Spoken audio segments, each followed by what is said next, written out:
Welcome to CEO Connect, presented by CU Solutions Group. In this month's episode, President and CEO Dave Adams addresses maintaining engagement and productivity in a work-from-home environment.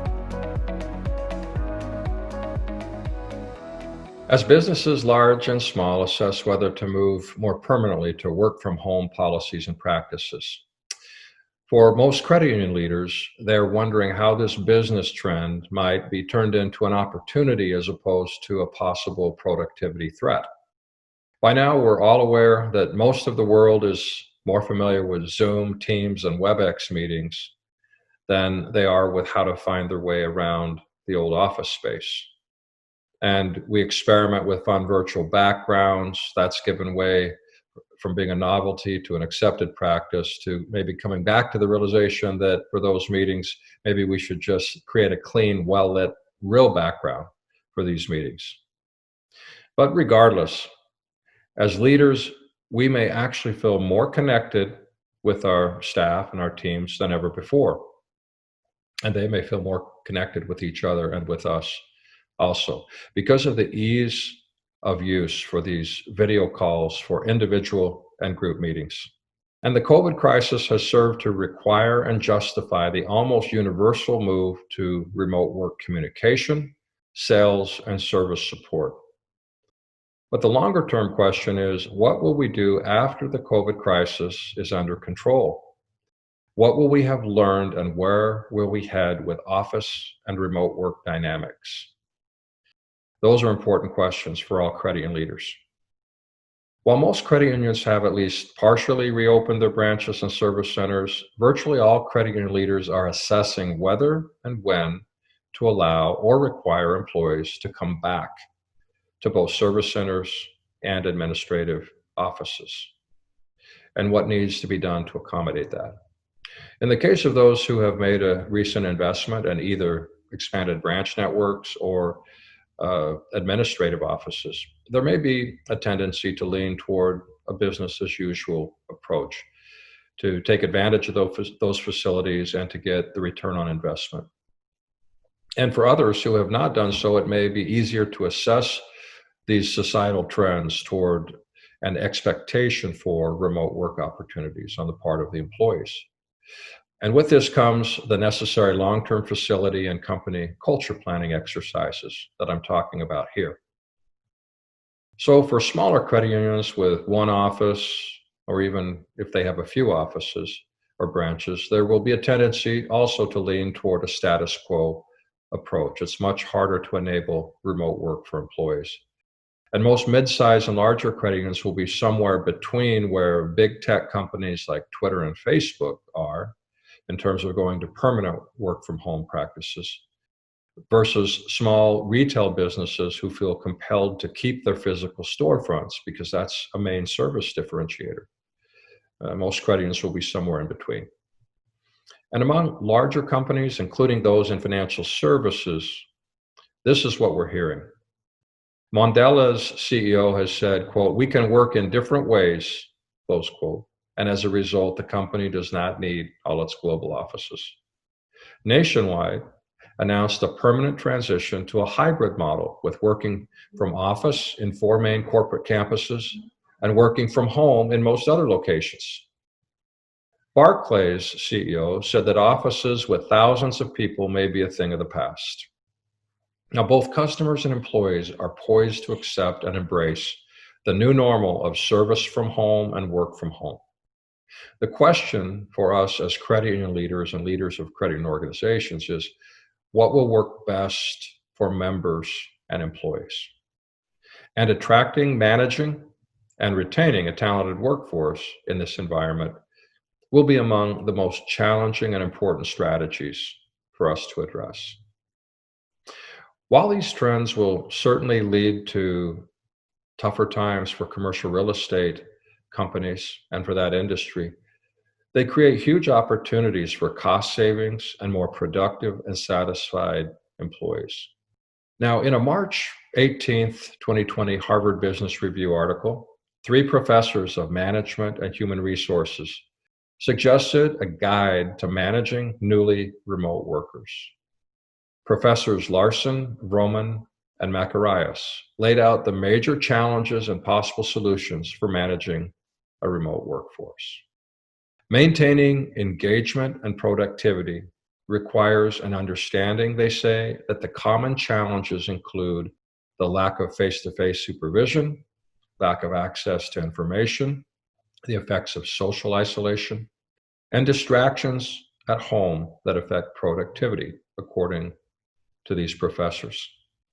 They also suggest that some simple remedies might include structured daily check-ins, enabling several communication technology options and not just relying on email, establishing rules of engagement, providing opportunities for remote social interaction, and offering encouragement and emotional support.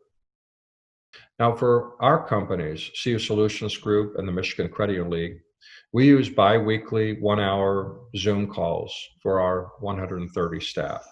We also use bi-weekly calls for our leadership team. Each division holds at least monthly Zoom calls or Teams calls, and all supervisors are encouraged to do daily check-ins, whether by video call or email. We recently asked our employees how we were doing on meeting frequency and effectiveness. And while we have a lot of areas needing improvement, many of our staff were appreciative of the biweekly Zoom calls that made them feel more connected and more a part of the team, even much more so than before we began working remotely as an organization. Now, while we have all moved quickly to enable and support remote work out of necessity, all of us should be revisiting the need for improved policies and practices for the long haul. Larson, Vroman, and Macarius suggest a wide spectrum of employee reaction to the lack of face-to-face supervisor and team interaction. Some staff need little support, and others feel out of touch, unsupported, and underappreciated. And like with all facets of management and supervision, leaders need to use a contingency approach and modify their supervision style based on each unique employee's situation. Reliance on primarily email exchanges versus face-to-face interaction can lead to misinterpreted messages that can create conflict. Workers need to be encouraged to use video calls as a preferred option so that facial expressions and communication can help avoid the misunderstandings that come with emails and written communications. Also, managers and coworkers should not underestimate the prevalence of loneliness and feelings of isolation in a remote work environment. Now, extroverts may suffer more in the short run, but over time, isolation can cause any employee to feel less belonging or connected. And this can affect job satisfaction and morale, and it can even lead to possible departure of key employees from the organization. The authors also talk about distractions at home that can be affected by family situations, workspace inadequacies, and in today's world, whether kids are allowed back to school in the fall, a big consideration. Credit unions should work quickly to adopt properly tolerant and understanding policies that are uniquely suited to the crisis environment. Longer term, good policies that encourage the removal of and management of distractions will be of critical importance. Software like Microsoft Teams, Zoom, and WebEx are critically important tools for daily check-ins and group collaboration. But calls should be regular and predictable, and meeting agendas should be properly managed so that all feel a sense of accomplishment. This is obviously a challenge for any meeting, whether virtual or face-to-face. Now, maximizing the use of cloud-based file sharing, email, and video conferencing are basic necessities. However, care needs to be given to encouraging and enabling proper standards for reliable internet connections, good lighting for video calls, expertise in managing group chats and screen sharing, and other such skills that need more universal attention as employees are doing sales meetings and are interacting with one another. And for all of these technologies, appropriate data security is a crucial factor. All staff should be required to be properly equipped for productive work, whether tools are provided by the company or purchased them by themselves. Establishing the rules of engagement entails having senior management and the CEO agreeing to the frequency, means, and ideal timing of communication for teams. For instance, video conferencing is best for daily check-ins and other group meetings. Instant messaging might be better for urgent communications. Do all staff have access to shared mobile numbers for this in every organization? That's a consideration. File sharing protocols should also be established and understood by all. And in a remote work world, supervisors need to be clear about when and how they can be available for collaboration and support. Accessibility is more important than ever in a remote work environment. Now, providing opportunities for remote social interaction is also often overlooked. Structuring virtual social calls and even optional small in-person gatherings with proper social distancing can go a long way toward addressing the need for social time. In these settings, even greater care should be given to focusing on non-work topics. An option to consider is to schedule group meetings with an extra time allotment and allow for strictly non-work items on the front end of the calls. Another consideration is to send care packages in advance that could even be open simultaneously at the beginning of each meeting. Those are some good ideas. And finally, offering encouragement and emotional support in a remote work environment is something that leaders can and should do, more so in a remote work environment than a typical in-office setting. For some of us, this doesn't necessarily come easy, and it requires self-awareness, compassion, and structured thinking and planning to accomplish it. A good way to achieve this is with short one-on-one calls of even 10 to 15 minutes. Simple questions like, how is this remote work situation working out for you so far? And are we having the right frequency and format for meetings in this remote work environment? Those questions will invite input and opportunities for listening and learning.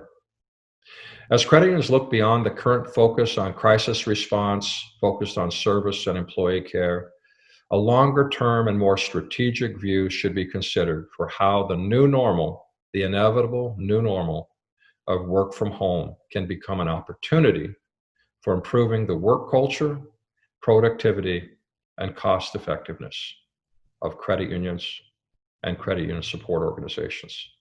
To do this will require the sharing of best practices, some experimentation, and a lot of thoughtful listening and collaboration as leaders. One thing is for sure, we all recognize that talent acquisition and retention will require us all to watch these trends and plan for the policies and practices that will make credit unions and credit union organizations not just the preferred choice for members and customers, but also a great place to work for our talented and valued employees.